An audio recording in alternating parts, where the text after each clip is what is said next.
Croeso I sianel Blaid Llwyd.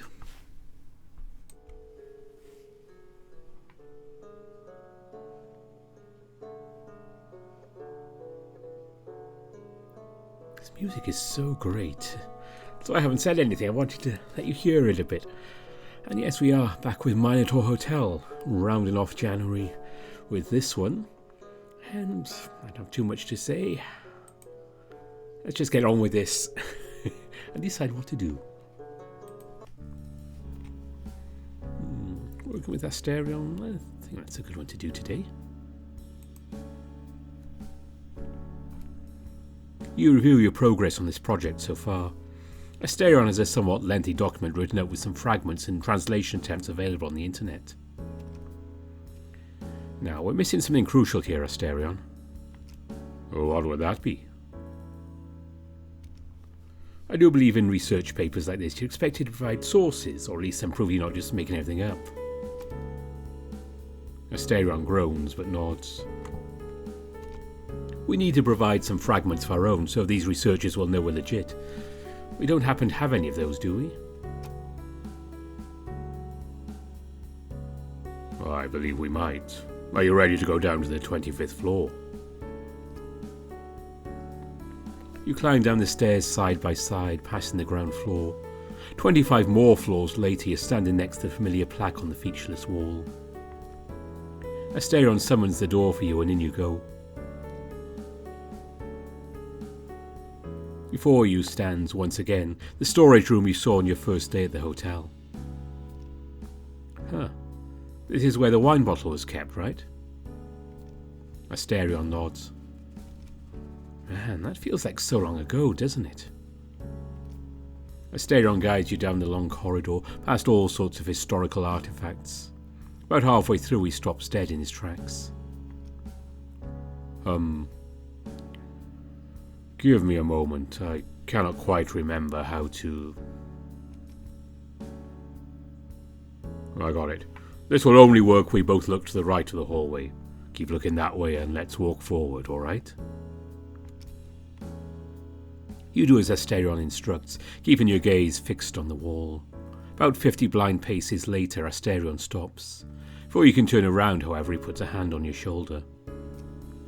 Well, keep looking that way or it'll not work. Give me a moment. Asterion then takes your hand. You continue to walk together for what feels like a small eternity, until Asterion stops again. Ah, perfect. Yes, you can look now. You turn your gaze. Somehow you're back near the start of the hallway. You could have sworn you were halfway through when you started looking at the wall. And you're more than sure that you should have reached the end, considering how long you kept walking forward. The left side of the hallway looks completely different, however. Instead of the cluttered assortment of artifacts from all sorts of cultures and eras, the items on display are more neatly organised and seem from roughly the same time period. This is where I keep what I can remember from Crete. Sometimes the labyrinth dust brings up old, lost things. I don't understand it. I will not look a gift horse in the mouth. I apologize for the hassle, but I did not want any of the previous masters to know this was here. Well, I'm very thankful you're sharing this with me, Asterion. I promise to be careful with it. You spend the rest of the afternoon with Asterion, examining all the artifacts and looking for fragments of writing that could have stood the test of time in less ideal circumstances. The Minotaur takes his time explaining each and every one of them to you, and you patiently and eagerly listen to his stories. Once you have a good selection of engraved metal, stones, clay and carved bones, you command the hotel to create exact replicas. Then you turn everything to display exactly the way you found it and head back to the office. Let's check in the R&D team. Some progress. And Luke, our exploration team.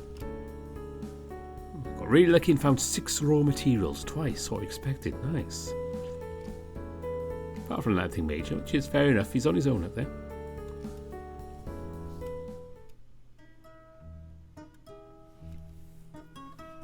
I'm fine. Really, I am.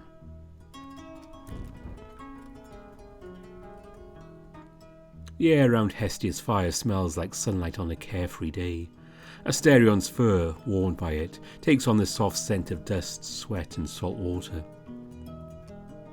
You kneel beside him to watch as his latest sacrifice is taken by the sacred flame.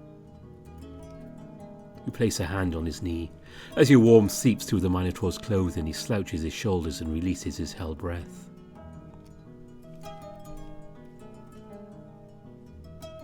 His hand settles atop yours, fingers splayed like a child too tired to make any attempt at being tidy.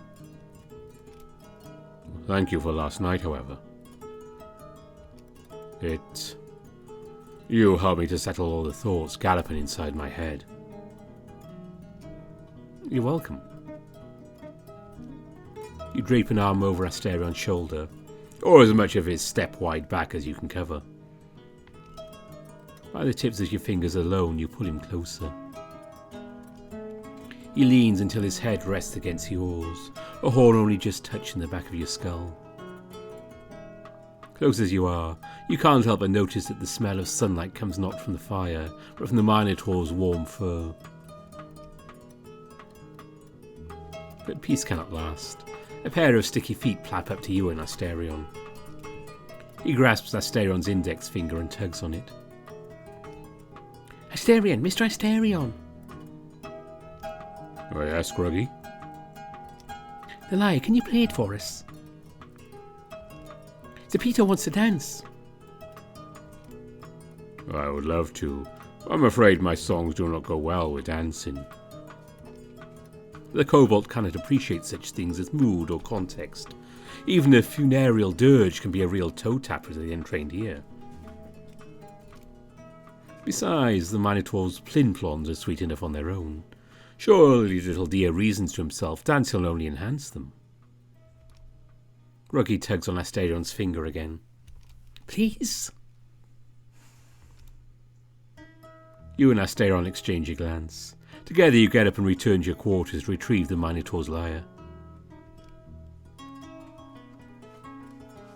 On the way there, each of you holds one of Groggy's hands. As though he were your own child, you lift him up a few inches from the ground and swing him gently to and fro. A delighted giggling patters through the infinite hallways of the hotel, banishing old pains.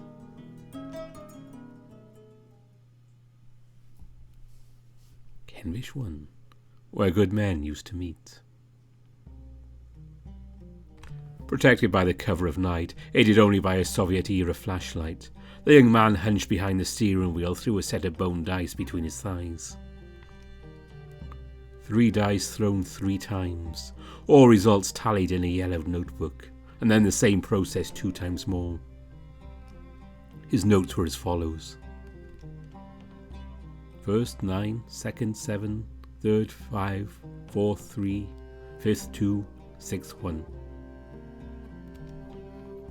He chewed on the pencil and checked the previous pages for guidance. You'd gotten this combination once before. What had resulted was his truck's tyre bursting during a road trip, which had almost ended in it rolling over. His father got it thrice. A camel's kick had missed his jaw by an inch. A thief had stolen a foal during the night. His dog had disappeared for 2 weeks and returned with a crippled leg. His stomach felt as though filled with coals of living fire, and the bristles at the back of his neck stood on end. He could give up and return home. His father would compliment his prudence. There was one final calculation to be made. Money. And as bad as his luck was, the risk was worth it considering the scale of his family's need. The young man closed his eyes and swallowed the wild lightning which threatened to spill from his throat. One by one he pushed aside all thoughts of disgrace and tragedy, until his hands became steady enough to hold the steering wheel.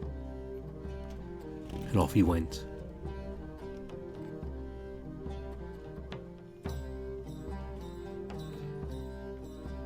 The young man drove through vast desert and regal plain, framed left and right by the snow-capped mountains of his homeland. He slept under star-painted sky, surrounded by the towering spirits of his ancestors in the lovely country of his Mongolia. And during daytime, once all sourness had given way to cheer, he sang in his mother tongue, that unforgettable legacy of his people.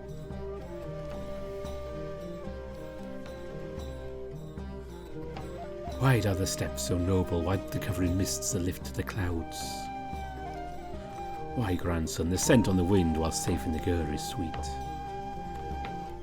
Mighty was his journey to the capital, but mightier was his spirit, and vast was the land, but greater were his ambitions. Sweat of effort from man and steed, swearing poets, trailing grapplers able. Sweet aromas of kushur and other food, swelling to cheer to Nadam greet. Ulaanbaatar, Mongolia's capital, welcomed him to its bustling streets just in time to enjoy the country's greatest event, Nadam. Centuries old, it comprised of 3 games of men: archery, horse riding and wrestling. The young man had competed many times, but only in his province. His performance had not been quite good enough to classify for the national celebration. One year his bowstring snapped, then its wood had splintered. On the following, his wrestling garments had come undone there in the middle of the ring. On the next, his horse had fallen ill on the night before the event. That mattered little now, for he was there in the capital on a different mission: to cook, sing, bring cheer and earn money to help his family. Days of old pass, fathers hunch over, daughters, sons carry on shoulder. Dappled steeds to bring families plenty, damn the sons who can't provide the camel's bleat. He was the oldest son, and with all holding his distinction he was given the finest his family could provide, which for their humble condition amounted to scant few privileges. Still he enjoyed one luxury none of his siblings did, a proper charm to hide his true nature, a boon he was eager to repay. Kenbish was the young man's name, and to accomplish his goal he needed one thing: money. He parked the truck near the stadium and then got to work.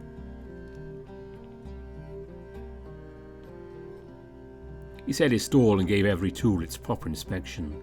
The hardy knife marbled with the scratches of sharpening, the cutting board streaked with battle scars, the trusty pan eager to begin its labour.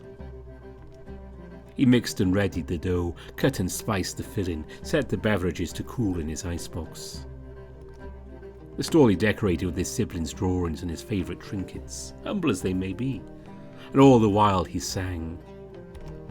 Wonder of man, lovely renown receiver, wanders he again home, pride of his grandparents, one with his people, leonine provider. Won his own name through strength and feat. Once it all set up, he wasted no time. Every minute was a potential sale, and by extension a chance to bring him closer to his goal. Patrons came and went, competitors in their embroidered garments, spectators on their way into the stadium and workers on their way out. A constant stream of faces, some of whom he recognised as customers from previous years, but who never recognised him back. All who gazed upon the young man's face struggled to catch any remarkable features. In fact, after a handful of minutes, none could remember a single thing about the stall's vendor.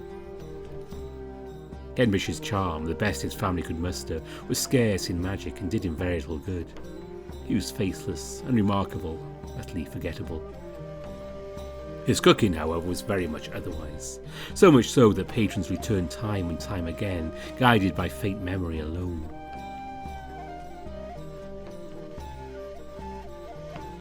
Always they found the same service well into the night, which is when a familiar face rose from the crowd. Kenbish looked at the man, eyes glimmering, neck tense, bristles standing up as though electrified. His breathing had ceased altogether, but he felt old scents, that man's sweat mixed with grass and petrichor as they had wrestled. Then his breath while rough-knuckled fingers had brushed the boar's waist, the honeyed taste of his mouth and the sweet emptiness left by his departure. The man looked in Kenbish's general direction. He drew a breath and swallowed the coal of living fire stuck in his throat. The boar dreamt that he'd be recognised this time. Indeed, their eyes met. Gaze lingered, hair stood on end. An apprehension covered the man's face. This stranger stared at him so fixedly, like he was expecting something. The boar's stomach dropped, but before the coals could burn anew, he spoke. Negri? A last shred of hope remained. Maybe he remembered Kenbish, but was only pretending not to. That did not seem nearly as bad as the alternative. Do I know you? Yes, we come from the same province. We wrestled back home 2 years ago. You beat me. And nothing. Negi's face remained the same, mouth hanging open, brows furrowed, eyes shifting left and right in search for a memory lost. But Kenbish was nothing if not a gracious host. Before any humiliation could arise, he gave Negi a way out. You treated me to a drink back then. Oh, I understand if you don't remember me, but I promised I'd give you the same courtesy. That perked him right up. What hot-blooded man would reject such an offer? And so the boar served him only overfilled cups and plates well into the night. Kenbish led the conversation with questions far too precise to come from a stranger. Has your mother stopped smoking? Did your father's leg heal well? Negi answered, kinder sweeter with each question, but also more sorrowful for not remembering this man who knew him so well. When the time came to say goodbye, he gave Kenbish a bone-crushing handshake, followed by a hug that lingered both for too long and not long enough at the same time. I'm sorry for not recognizing you. I must have been so drunk even now I struggle to remember our match. Oh, it's fine, man. I'm not very remarkable. I get that a lot. You plan on coming again next year? I do. And if fortune smiles, I'll also attend our province's competition as well. Then we'll meet and fight again. Kenbish, all right? The boar nodded, eyes frozen, drained of emotion. We'll see each other next year. I'll treat you to another drink then. And next year.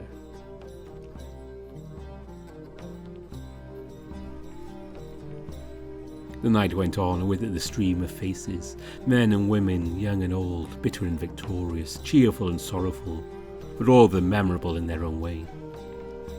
Late into the night, when the streets became as quiet as velvet is soft, a man of unfamiliar traits slid in without making a sound. Instead of scoffing at such a late client, Kenbish received him with overflowing food and drink, so that none of the day's work would go to waste. After swallowing a bite of kushur along with a plentiful gulp of liquor, the stranger at last spoke. The boar answered the traveller's every inquiry, but made none himself. His father had taught him it's impolite to ask questions of a guest before serving them. Damn good food, worth everything you charge and more. Your praise is appreciated, sir. If you don't mind me asking, where did you learn to cook? A bit from my grandma's Russian cookbook, a bit from the radio and television, but mostly from my ma and pa. Ever since I was a boy, I dreamt of having my own restaurant someday, so you can imagine how much I practiced. The man took another bite of the kushur. His shoulders slouched as he looked down to the ground. Almost unforgettable. Kenbish bit his lip. The stranger's gaze rose back up and scanned over the boar's face, tracing and evaluating every feature. Is your family from here? There's something in you. Maybe your nose. It looks not quite... My mom's family comes from closer to China, while my father's has been all around the world over the centuries. They did come from Greece and Turkey, though. Ah, yes, that explains it. You look just a little more, worldly. Excuse me? Oh, no offence. There's something in you, in your face, that strikes me as foreign. Just a tiny bit atypical, but in a familiar way. I don't mean it's in a bad way, it's just you got me a bit wistful. Nostalgic, even. I don't follow, but I hope it's not a bad feeling you're getting. Oh, not at all. I just miss those good old days that won't come back, you know. Kenbish poured another cup. Without a second thought, the man cheered his good host's honour. You know, I have a friend who's opening a hotel. He's looking for a cook. Someone who, much like you, knows how to be a good host. I know for a fact his establishment plays well. It's not too far from here. Would you happen to be available? That's kind of you, sir, but I'm not too great at holding down a job. Oh, why's that? Let's just say I have a terrible case of bad luck.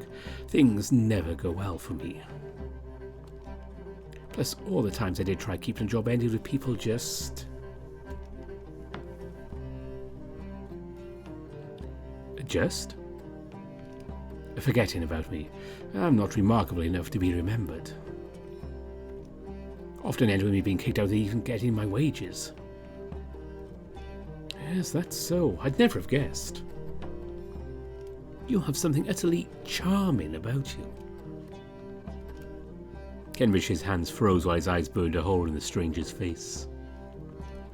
Maybe it's the ears or nose or your tusks. The boar bit his lip and swallowed, already anticipating a gush of living fire bubbling up into his throat.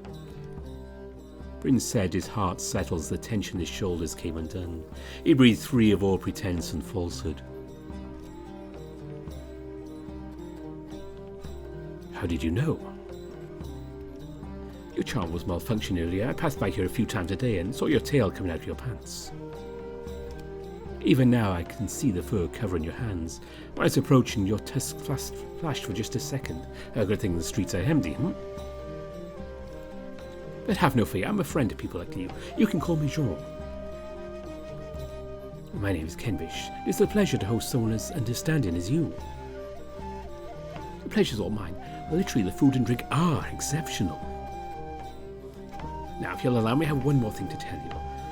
The cloud of misfortune growing nearby, dark and thick. If you know what's good for you, pack up and get out tonight.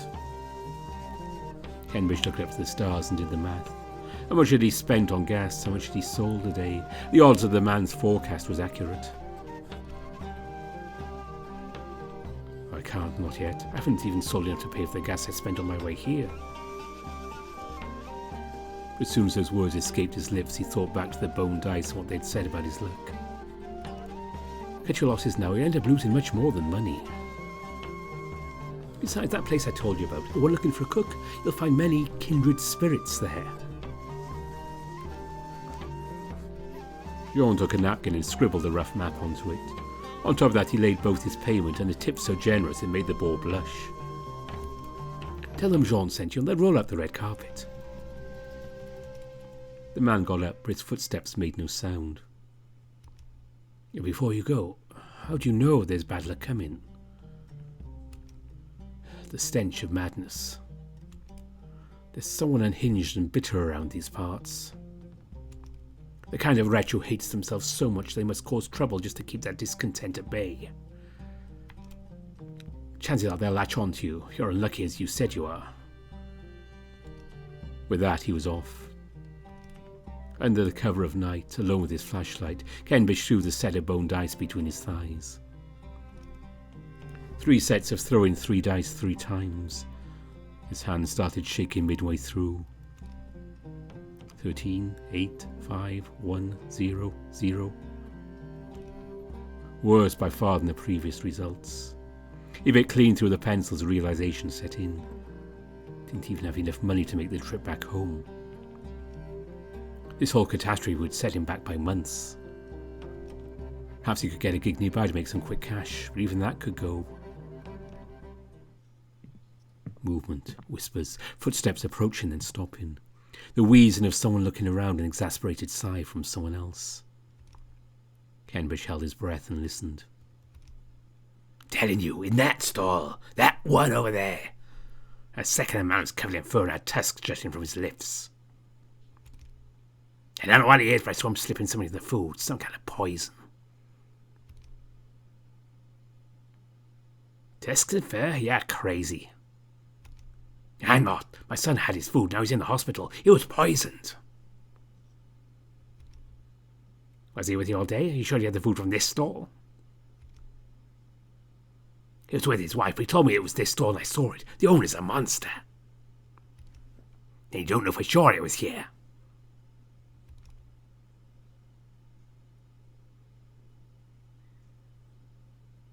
If you can get proof of this so-called poison, pass by the station, I can take a look at it. But don't bother me otherwise. I'll show you the man isn't normal. One of the men, the police officer, walked away. The older one remained pacing about for a minute. He spoke again. Meet at the street corner in 10 minutes. I need help. Devil poisoned my son. The police won't do a thing. Bring your sons. We'll need the help.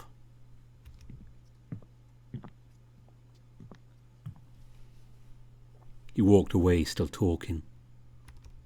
As soon as his voice faded, Kenbish got out of the truck and sprinted to collect his belongings. 7 minutes later, there's no evidence his stall had ever been there, and when morning broke, no one noticed its absence.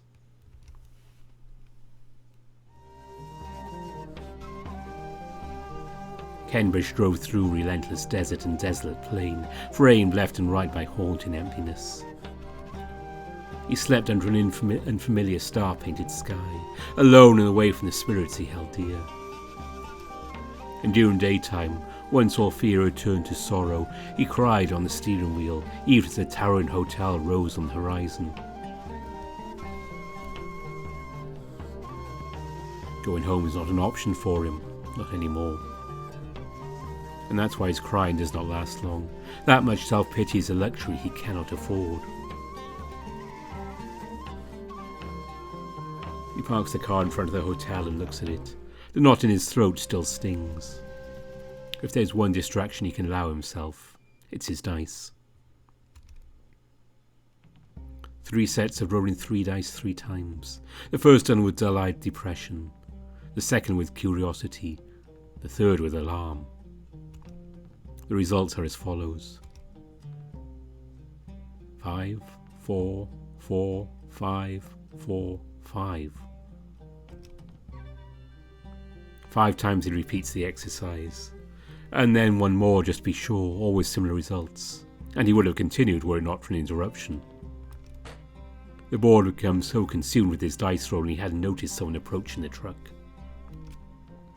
Sir, is everything all right?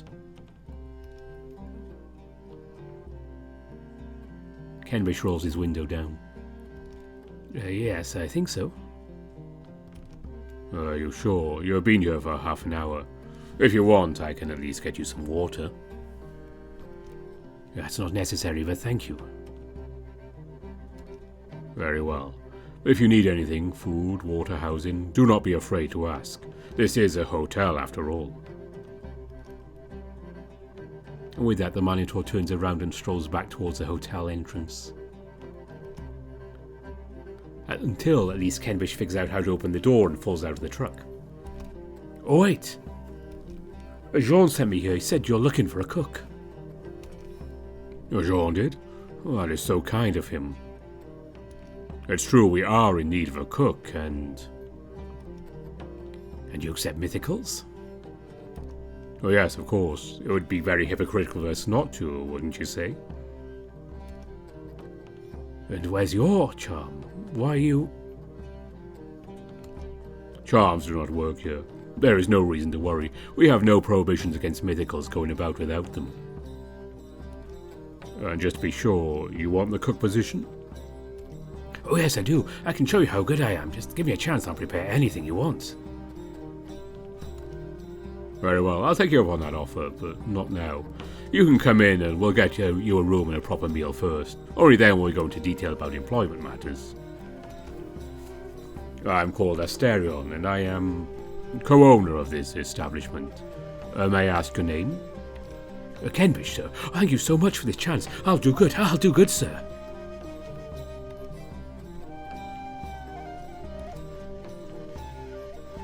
So we can now cook with Kenbish.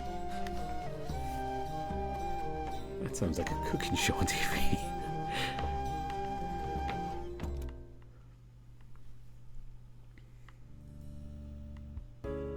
After a brief chat with Asterion about your newest staff member, you head to the office to plan the day's activities.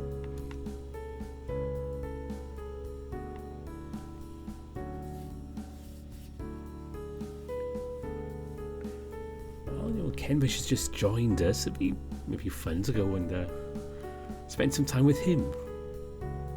Let's do that.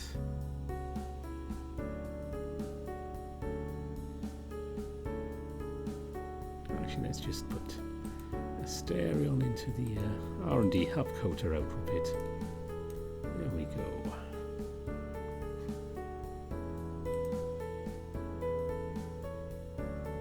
Let's see how this goes.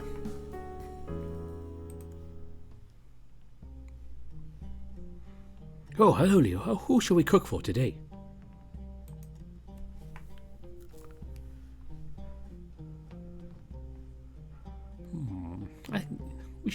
do something nice for Astero, why not? Let's cook for him. Alright, what shall we cook for Asterion?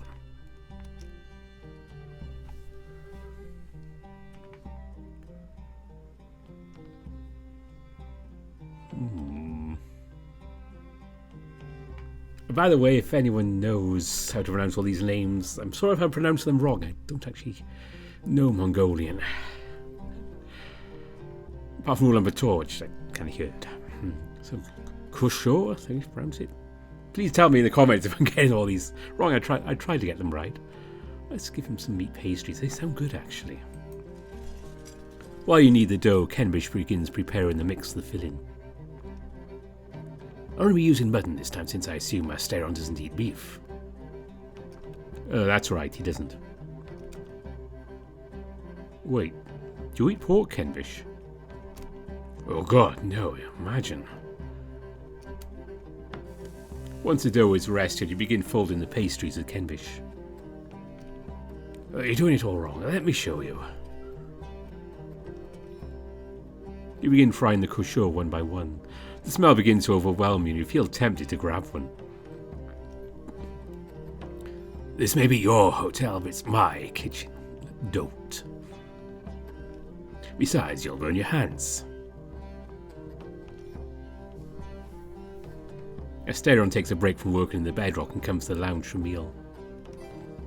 Astarion digs into kusho. His tech stats have gone up by 3 for the rest of the day. So, after they finish the day, let's check in on them. Ooh, we can complete a project.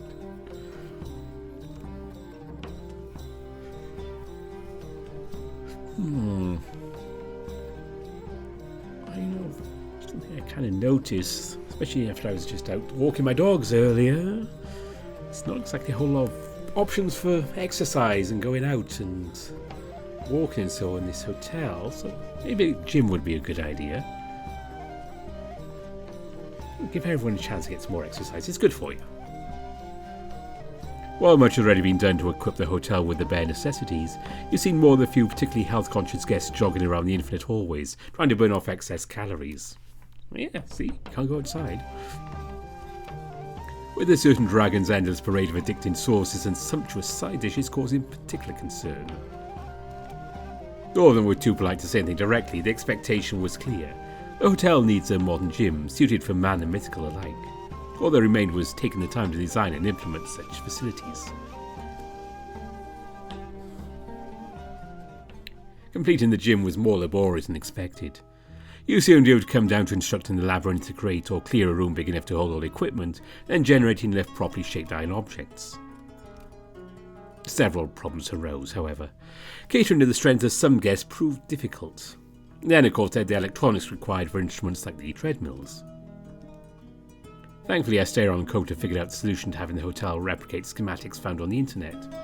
Some of the components required precious metals which the labyrinth couldn't generate. It's possible to use materials like copper instead of gold or silver.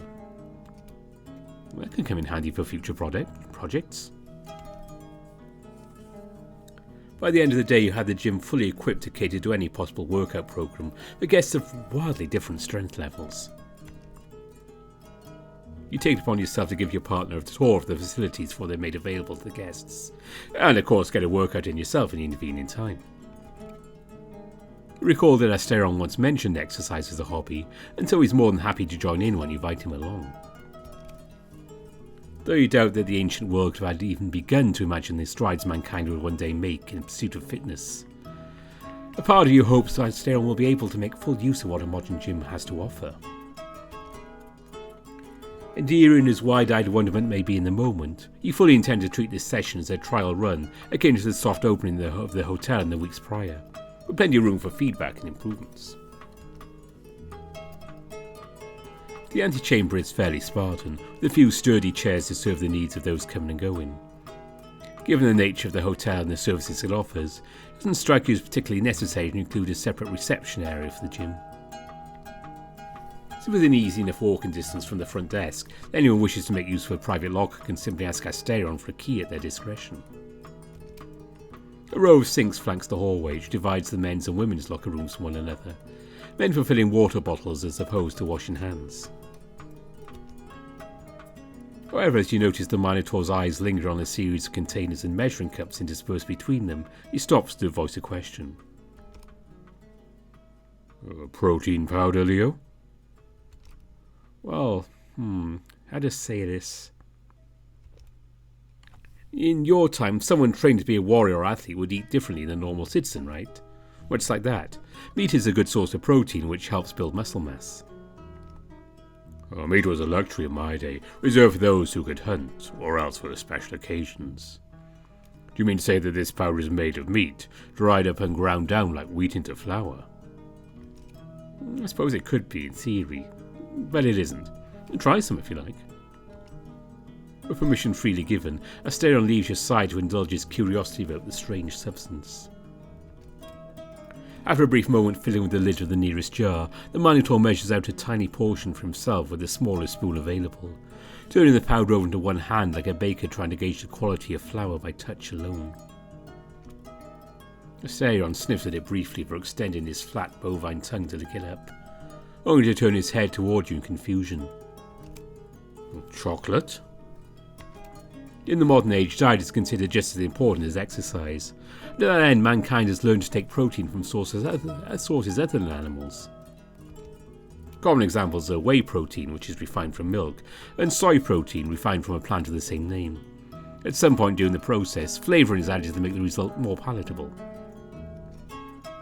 The Minotaur seems to shudder at the implication. His gaze takes on a tinge of discomfort before he turns away, seeking a place to rest while he grows accustomed to the burden of fresh knowledge. Hopping down to the nearest chair, Asterion covers his eyes with his hands. You rush over, afraid that you've upset him, only for a slight smile to betray his true feelings, held in the approach with an infectious good mood.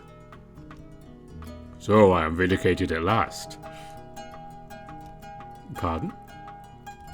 You may recall, Leo, that I was banished to my first labyrinth on charges of cannibalism. Imagine the stir it would have caused if there was such a thing said in my defense. Milk is liquid meat, no different from the flesh of the teat from whence it comes. Plants, animals, and men are all made of the self-same stuff. By these tokens, we are all cannibals.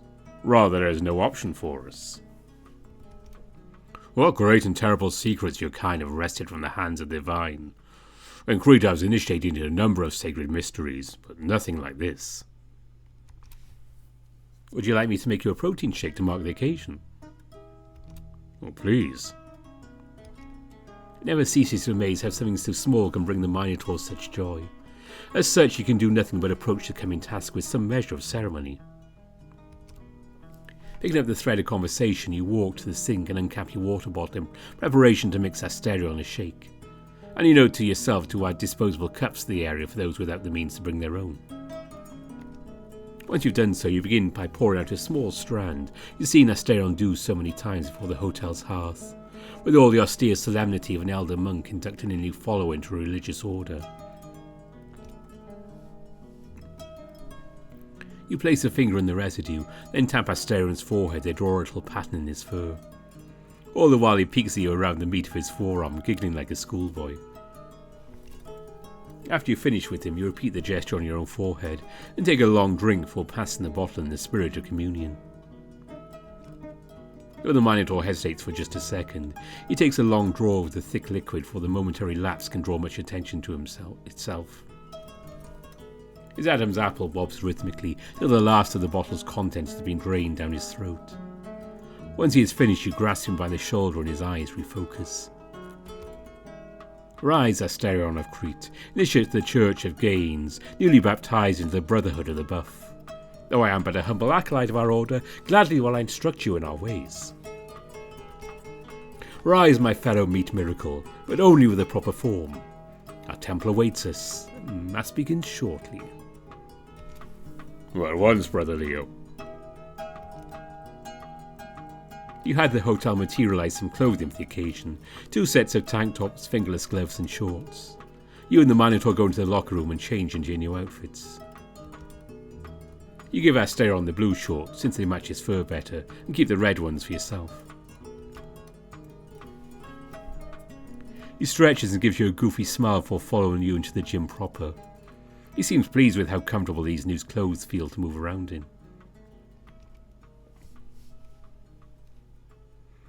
As you get into a deep squatting stance, Asterion mirrors your motion, sliding off the chair and pressing his bovine forehead playfully against yours. Rising together in such close quarters, you cannot help but meet his eyes, and you release your bitten lips from the toothy bondage of composure the moment you're clear of his horns. Laughter breaks out in earnest, with all the joyous irreverence that men can share, and you walk on arm in arm at its conclusion, hearts feather light. And burdened as you were by the usual constraints of cost, space and labour, the gym you've designed is a sprawling complex which houses all the paraphernalia one could expect, and then some. Machines of all kinds dominate the room's centre, organised according to the body part their respective exercise most benefits, flanked on either side by areas devoted to different ways of keeping healthy. On the left side is a section with a padded floor meant for stretching and warm-ups, accompanied by a few accoutrements for those interested in gymnastics and yoga, and a few adjoining rooms in which classes may one day be held. Beyond, there's space for cardio, replete with treadmills, bicycles, elliptical machines, and even an indoor track. On the right are racks full of free weights, along with barbells and benches, to suit the needs of those interested in manual strength training and lifting. But in that, an area for high-intensity interval training, with medicine balls, kettlebells, battle ropes, and so on. As expected, Luke had a lot to say during the design process, but you're surprised there were hardly any proposed additions that could readily be classed as horny. Those that were, you shot down with prejudice and without a second thought. Still, his influence can be felt in a number of places throughout the gym, from the military-style obstacle course in the cardio section, the full-length mirrors along the wall, in which to mire and be mired, in his own words. Part of you suspects that the Griffin will still be able to turn some of his suggestions toward a lewd purpose regardless. You've long since given up that battle. You can't very well stop him from eating the eye candy in a place where so many others will likely be doing the same. Far in the back lies the strongman section, filled with more arcane and showy methods of muscle building. Per Luke's request, a number of steel bars and other metal objects to be bent with the hands, old phone books to be ripped in half, and spikes to be driven into wood in tribute to the origins of the American bodybuilding scene at Muscle Beach. There are even vehicles, anchors and anvils to be pulled and pushed, for the mythical true baseline strength will eclipse all but the best that humanity has to offer. You even catch a spark of recognition in Asterion's eyes as he lingers on a series of rocks to be lifted and tree trunks to be twirled, relics of an age long past, a lone point of familiarity for the Minotaur and otherwise alien landscape. Sensing Asterion's hesitation, you take him by the hand and lead him towards the stretching area, going through the motions of a perfunctory full-body routine with him. It takes only a short while to get yourself situated, and you soon learn that the Minotaur's lack of experience with modern methods does not translate into a lack of readiness to adapt and overcome those limitations. For a while, Asterion just stands there watching, an attempt to memorize what you're doing as you complete a set. Once it's his turn to try, you call out instructions when you notice him starting to stray from the proper form. He seems to take the constructive criticism well, and grows more confident in what he's doing with every rep. By the time the Minotaur has finished his first set, he seems secure enough to finish the remainder on his own. You take a position on the next machine and start working out in tandem with him. The cycle repeats a few times and he feels satisfied you've done enough for the day. You're soon forced to realise just how gravely you've underestimated the gap between mere mortals and the mythical. Asterion continues to exercise with all the enthusiasm of one who has not had the pleasure of meaningful physical exertion in nearly a century. After a while, you have to remind them that you both have other duties to attend to today, only to be met with puppy dog eyes and cries of one more rep. Though you try to keep up as long as your reserves of physical stamina will allow, it's readily apparent that Asterion's divine lineage has gifted him an incredible physique. In one unassuming half-bovine package, there lurks both power enough to casually shatter each and every one of your personal records, and endurance to outlast you in any possible physical activity. Were you a lesser man, you might begrudge Asterion his superior genetics to console your bruised ego, As the Minotaur finishes his last set and approaches while beaming from ear to ear, however, all such petty thoughts melt away. You've done what you set out to do, and that in itself is satisfactory. With newfound respect for your partner in crime, you totter back towards your shared quarters together, insulated from shame by a heady mix of pure exhaustion and camaraderie. But not before re-racking your weights and wiping down the benches, as is proper. The thought surfaces as you hobble along. It might be inappropriate to head straight to your quarters without bothering to shower first. However, you're too annoyed at the prospect of climbing 4 flights of stairs to worry about the fact that you and Asterion both look like you just participated in a wet t-shirt contest. You take a quick shower, then go check on the exploration team.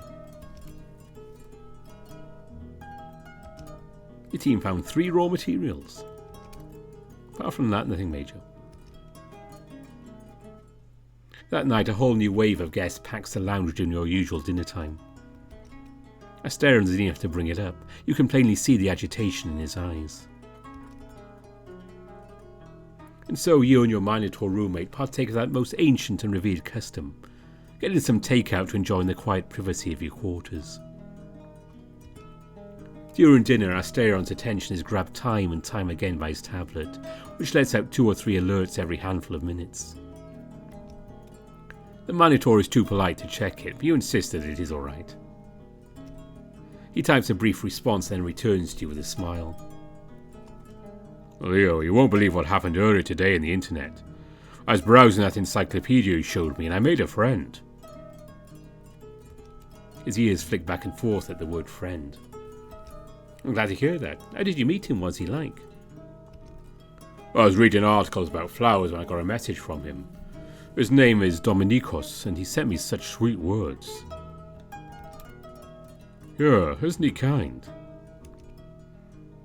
Asterion shows you his tablet screen, at first displaying an assortment of deep-fried memes by one Lucas Walker Griffin. He taps around till he finds his way to another message screen, this one covered from top to bottom in letters from the Greek alphabet. Asterion holds the tablet up to you, anticipating a giggle or chuckle. He's already laughing in expectation of your reaction. I'm afraid I can't read Greek. Could you read it out loud for me? Oh, of course. How could I forget? Just a second. The conversation begins with an opening all too familiar for any modern man, let alone one as well lived as Asterion. Hello, I am a preacher of the fraternity of the Lamb. I am spreading the good news. Do you know the word of our Lord and Saviour Jesus Christ? Ruin, disgrace, tragedy, an evangelist! One would be forgiven if their guts twisted and cringed in response. The Minotaur seems altogether unaware. Asterion responds in all of his princely eloquence. Oh yes, I know words. A brother of the faith, a son of the Lord, a worshipper of the Lamb, answers the stranger. What is your favourite passage of the Bible, if I may ask? The Beatitudes. Asterion explains to you that these are the famous quotes beginning with, "Blessed are the poor in spirit, for theirs is the kingdom of heaven." Before the conversation proceeds, however, the Minotaur reveals the greatest wisdom of all. Well, I'm sorry. My friends told me I ought not to speak to strangers on the World Wide Web. But I am no stranger. My name is Dominikos, and I was asked to contact you, in particular to spread joy and happiness. I do not know who requested it. They identify themselves as a previous guest of yours. They are very grateful to your hospitality. After that, the evangelist goes on at length about said guest's gratitude. Asterion's smile lingers even after he sets his tablet back down, and throughout the remainder of your meal. I'm happy for you, buddy. But beware, some people on the internet might have other motives. If this Dominikos guy asks for any money or your personal information, please tell me. I will, worry not. That reminds me, this has led me to discovering something quite useful for us. The Greek this man uses, it is quite different from that which I learned in the early days of the Labyrinth. I was expecting to struggle a lot with it, but it turns out the hotel managed to translate it a bit, just enough to make it understandable for me. One of these days I'll try to, well, update the hotel's translation. I might know how to do it. When you settle in after finishing dinner, Asterion becomes lost in thought. At times he looks at the drawer where he hid Clement's letter. How's the writing going? Did you write down any poetry? Oh, yes, I did in fact. After I kindled the hearth's flame, I went to the garden, to Lord Hades' statue, the asphodels and dittany tree. I've had the silliest thought nagging at me for ages now. When I was a boy and would scrape or injure myself, one of my brothers would rub dittany leaves on my wounds. I cannot be naive enough to believe that Lord Hades knew of my preference, but well, I sometimes wish he did. That this may be the reason why such a tree grows by his statue. I felt such a strong emotion today, tending to the garden. It reminded me of a poem I wrote long ago. I wrote it down again, of course. Asterion looks out of the window to the crescent moon outside. Do you think, Leo, Lord Hades could have known? I'm sure he did. It must have been his gift to you. It's the least he could have done for a loyal member of his royal guard and sparring partner. A god caring about a mortal. That's a very innocent idea, Leo. But I suppose... Well, my good and wise master, it is at your command that I believe your words. Should I bow down and obey? You should believe me. Because I'm right. Not because of masterhood this or lordship that. Very well, sir. Truth or not, the thought alone brings joy.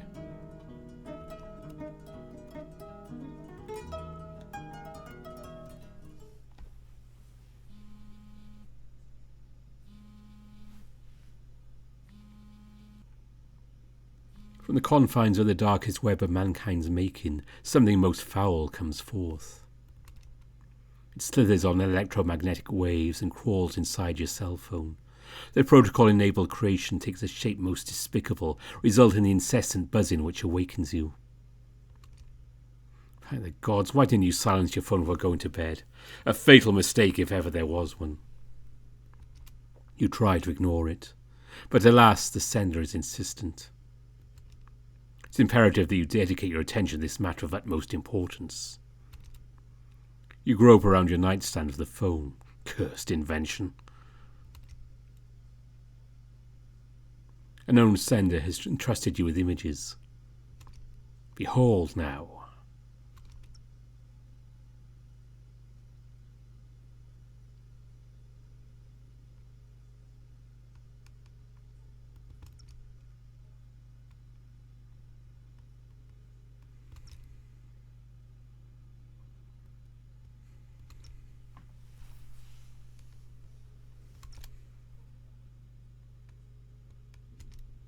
What wretched creations. You've seen these compression artifacts before. Precisely last night when Asterion gave you a glimpse of his conversations with Lucas Walker Griffin.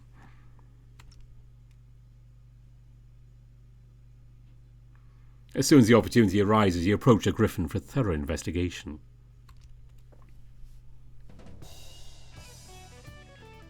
Luke, I need to have a word with you. Hi, service, bossman, sir. I'm going to be of use to a fine man such as yourself. Were you the one who sent me pictures today? Excuse me, you want me to send pictures? That's nasty, Leo. I thought you and Asterion were a thing. No, that's what I meant at all. Look here, did you send me these? You show Luke your phone. Taking care not to let him touch it. Those talents of his would destroy the screen. His reaction comes in 3 acts. First, confusion as he struggles to make out the text. Then a smile as it all dawns upon him. The third act brings with his maddened earpiece in shriek/cackle. Yeah, sure, you caught me. That's me, alright. Can't believe you caught me dead to rights like that. Shit, I gotta send you my stash. Oh, follow means and porn and meme porn. You're gonna love it. Excuse me? Yeah, I don't know how to make a new folder on my phone, so keep it all together. Why don't I just send you the whole thing? No. I mean, don't send me that. But it is too late. Luke's already clawing away at his phone to send you all his weird porn. You're left with no other choice. You must save yourself from this travesty. You escaped to your office.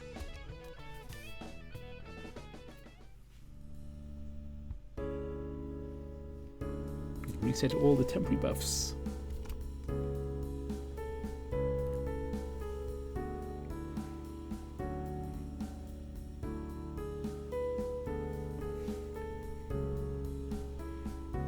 Let's see what Asteron is wearing at the moment. Yes, we should. He looks good in his gym clothes, but you know, it's going to be R&D. So let's just get him back to his usual stuff.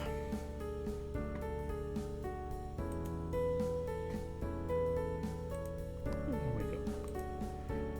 I think we should go and talk to Robert. We haven't talked to him yet, have we? Let's quick chat with him before we round off the video.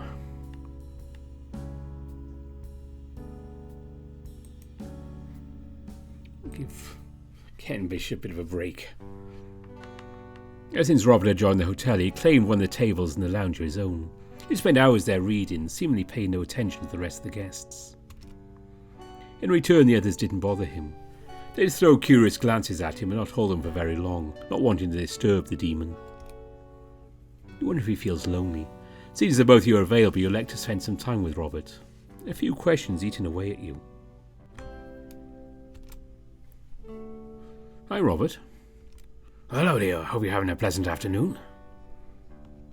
I am, yes. I hope I'm not being insensitive, but would you be okay with answering a few questions? Well, I suppose it's only fair. Asteron did entertain my questions about his culture, so I should follow his example. Plus, I know how curious mortals are. I may not be able to answer everything, but ask away. For starters, I want to know a bit about where you're from. I assume it's hell. Hell, no, that is more complicated than you imagine. Pardon the pun, but afterlife affairs are nothing short of labyrinthine. I am from a hell. There are many, you see, and each one is different in its own way.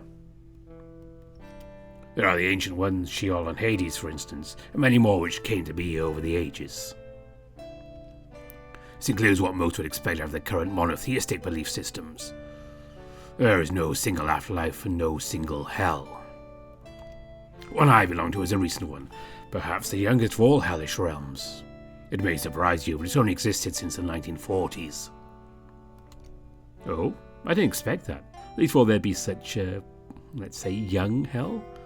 If you don't mind me asking, what it's like there? Wretched is one would expect, but not in the predictable ways. You see, the hell I'm from is called Nuremberg, and our jurisdiction encompasses crimes of scale. The 20th century brought about unprecedented potential for harm, you see. Nowadays, hundreds of thousands of lives can be harmed irreversibly with a single click. The traditional afterlives were ill-equipped to deal with those matters. The chain of cause and effect is too long, the attenuating circumstance is too important. And so Nuremberg was created to judge and house both the perpetrators of crimes of scale and their victims, if they were robbed of the conditions that would grant them salvation, that is. To put it bluntly, one can be so massacred by circumstances they never stood a chance. The perpetrators' toils their victims may yet achieve salvation. A very unorthodox hell. If that's not enough to assuage your worries, you should know my role in Nuremberg is not unsightly.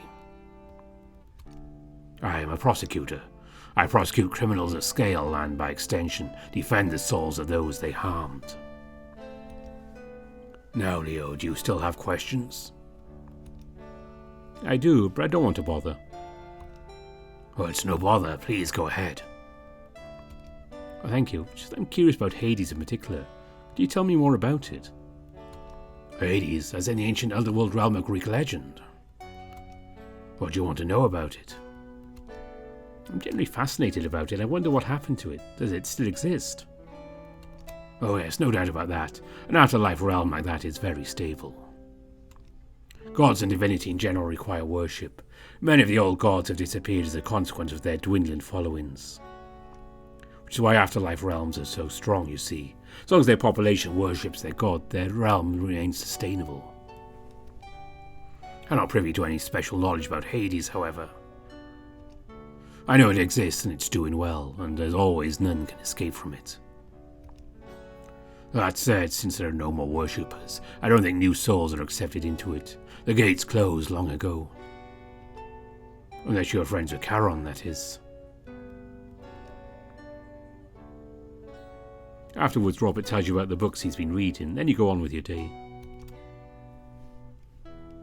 Let's see what happened with R&D. More progress, but we completed a project yesterday. That's pretty good going.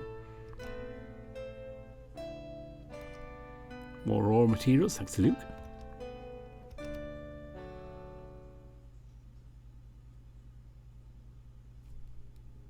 Later in the afternoon, you found Asteron going over the letter again. But away as you approached. Afterwards, however, his gaze would wander away from any task, no matter how small. His mind was elsewhere, perhaps swimming in the dark of the cold room in which he'd been locked. Just what could that old man want in sending you and Asteron a letter? If only he had the grace to bow out and allow his memory to fade away from the Minotaur's mind. You asked Asteron to remain by your side. You manned the lazy reception together, which allowed you to keep his mind busy with chit-chat. When you talked about the world outside, his gaze would soften.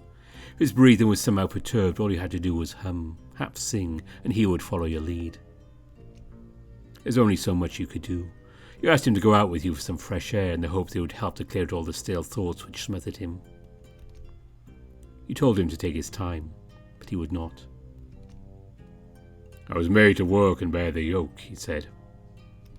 To which you responded with tender grace. If that's so, then why would you be so kind to tidy up the garden where Lord Hades' statue is? Your words were music to his ears. He wasted not a single minute and trotted down to his task, one which would hopefully bring him some measure of peace. Some alone time, as much as he needed, even if he was unwilling to allow it for himself without proper excuse, would do him well. And so you spent the rest of the afternoon alone in your office, looking over the previous master's documents and belongings. The drawers were filled with finely organised folders containing intricate records of all the guests the hotel had housed, going back to the early 20th century. And yet, the paperwork could not lie. Jean-Marie's methodical record-keeping was replaced almost overnight by Clement's contemptuous carelessness. Lipstick marks on the same sheets where Asteron scrawls detailed damage to rooms and facilities. Reports crossed over with thick black ink. Cigar burns on complaints from staff about unpaid wages, pleading with their superior to take the mere minutes required to fabricate the diamonds they were promised. Spilled coffee and beer on a dozen or so check-in sheets, of young women with fine, noble-sounding names. You then found another ledger shoved down to the very bottom of a drawer, which detailed the employment of every staff member from the 40s to centuries back. Every new worker and what they were owed, their date of retirement, plans how they would be cared for even in their frailest old age. Employees from 100 different countries, China, Mexico, Egypt, Brazil. And now, after spending hours sorting through your predecessor's mess, you get up from your chair and look out the window. The sky above is snaking massive clouds, letting through only shy peaks of the sunset orange above them. And the wretched valley below, stained with thousands of years of injustice, nevertheless provides a soothing breeze. What happened to all those people after Clement threw them out? One can only hope they managed to find their way home unscathed. However, seeing how sudden his tantrum was, there's no way of telling. And since at least a handful of employees had left their passports here, who's to say they got out with their savings in hand? This is the legacy Clement left behind.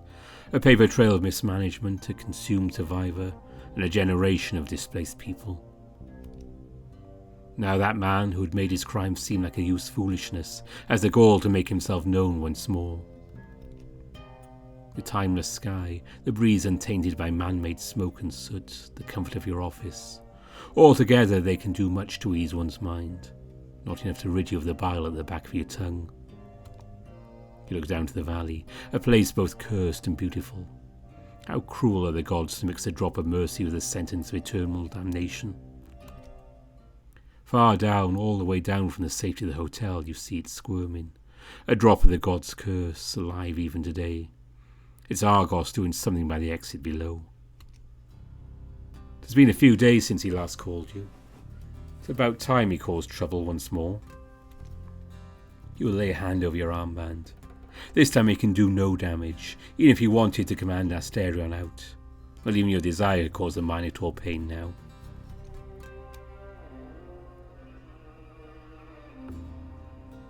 And we are going to leave it there for now.